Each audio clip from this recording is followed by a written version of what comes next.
নতুন ইউজারদের সবসময় পাশে রাখবেন। কারণ নতুন ইউজাররা কখনো বেইমানি করে না। তারা সঠিক ভালোবাসা দিয়ে যায়। আর Facebook থেকে সফল হতে হলে সবচেয়ে বড় কথা হলো সবার সাথে কানেক্টিভিটি বেশি বাড়াতে হবে। যেমন যত রিলেশন বাড়াবেন তত আপনি সফল হতে পারবেন। কারণ তখন আপনার এনগেজমেন্টটা বাড়বে। আপনার লাইক কমেন্ট বাড়বে। এমনও আছে অনেক ক্ষেত্রে দেখা যায় যে ভিডিওর কমেন্টে গিয়ে খালি ফলো টু ফলো বা এরকম কোনো কমেন্ট করে সে কিন্তু ফলো করে না।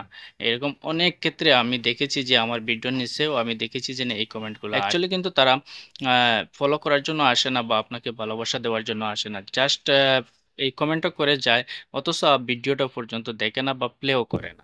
তো এরকম করে কিন্তু ফেসবুক থেকে সফলতা অর্জন করা সম্ভব।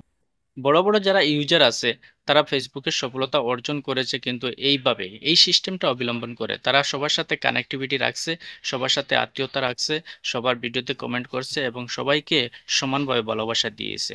এর জন্য তারা আজকে মিলিয়ন, মিলিয়ন ফলোয়ার্সের অধিকারী হয়েছে বা তার ফ্যামিলি অনেক বড় হয়েছে, অনেক ভিউ আসে তাদের। কিন্তু আমরার ক্ষেত্রে দেখা যায় যে আমরার ভিতরে একটা হিংসা কাজ করে যে আমি তোমাকে ফলো করব না বা কমেন্টও করব না, কিছু করব না, আমি একা সবকিছু করে নেব। ভাই একা কিছু করতে পারবেন না, সবাইকে সাথে নিয়ে করতে হবে। যদি 10 জনে আপনাকে সাপোর্ট না করে তাহলে আপনি কখনো সফল হতে পারবেন না। বিশেষ করে সবাইকে সাপোর্ট করতে হবে, সবাইকে ভালোবাসা দিতে হবে। সবার কাছ থেকে ভালোবাসা পেতে হলে এই কাজটি করতে হবে।